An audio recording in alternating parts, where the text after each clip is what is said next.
ஜெய் ஸ்ரீராம். நாம் மூன்றாவதாக பார்க்க போகும் தலைப்பு ஸ்ரீராமர் இருக்கும் இடமே அயோத்தி. தசரதர் கைகேயிக்கு 2 வரங்கள் தருவதாக வாக்கு கொடுத்திருந்ததை கைகேயை நினைவில் வைத்து இப்பொழுது அந்த வரங்களை மன்னரிடம் கேட்டார். மன்னா, முதல் வரம் பரதனின் நாட்டை ஆள வேண்டும். 2வது வரம் ராமன் 14 ஆண்டுகள் வனவாசம் செல்ல வேண்டும் என்று கேட்டார். இதை கேட்ட மன்னனுக்கு மயக்கமே வந்துவிட்டது. உன் மனதை மாற்றி நீ வேறு வரம் கேள் என்று கைகேயிடம் கேட்க, கைகேயி எனக்கு இந்த வரம் தான் வேண்டும், இல்லை என்றால் நான் உயிரை விட்டு விடுவேன் என்றார். என்ன சொல்வதென்று தெரியாமல் மன்னர் மயங்கி விழுந்தார். ராமர் தந்தையை காண வந்த ராமரிடம் கைகேயி, உனது தந்தை உன்னிடம் 2 செய்திகள் சொல்லி இருக்கிறார். அது என்னவென்றால், பரதனே இந்நாட்டை ஆள வேண்டும், ராமனாகிய நீ 14 ஆண்டுகள் காட்டிற்கு செல்ல வேண்டும் என்று சொன்னார்.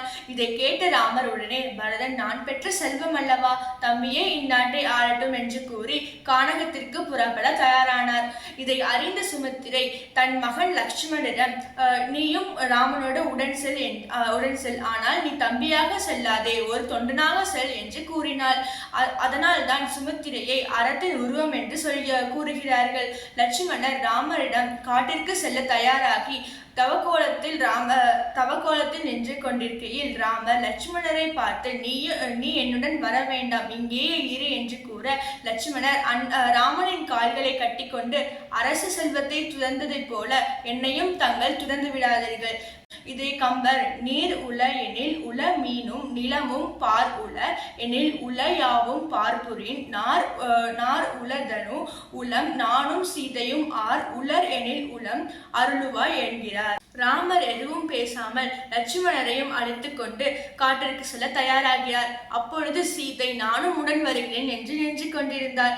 அதற்கு ராமர் சீதாவை பார்த்து, மலைவலி, காட்டு வலி, வெப்பம் இவற்றையெல்லாம் உன்னால் தாங்க முடியாது. மேலும் கூரிய கற்கள் ஏற்படும் வலியை தாங்கக்கூடிய பாதம் அல்ல உன் பாதம், அதனால் நீ வர வேண்டாம் என்று கூறினார். அதற்கு சீதா, நின் பிரிவினும் சுடுமோ பெருங்காடு என்று கூறினாள்.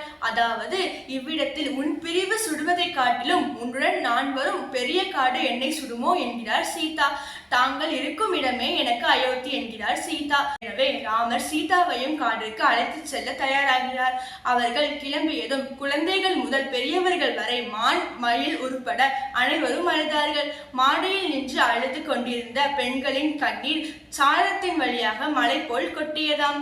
கர்ப்பப்பையில் இன்னும் உருவாகாமல் இருக்கும் அந்த உயிரும் கூட அழுதது என்று கம்பர் வர்ணிக்கிறார். கிள்ளையோடு பூவை அழுத கிழர் மாடத்து உள் உறையும் பூசை அழுத உரு அறையா பிள்ளை அழுத பெரியோரை என் சொல்ல வள்ளல் வனம் புகுவான் என்று கம்பர் வர்ணிக்கிறது. ராமனின் பாதுகைக்கு பூஜை செய்த வண்ணம் ராமர் இருக்கும் இடமே அயோத்தி என்று நினைத்து அயோத்தியை ஆண்டு வந்தார் பரதன். இவ்வாறு ஸ்ரீராமர் இருக்கும் இடமே அயோத்தி என்ற வரிகளுக்கு ராமாயணத்தில் இப்படி பல நிகழ்வுகள் எடுத்துக்காட்டாக கூறலாம். ஸ்ரீராம ஜெயம்.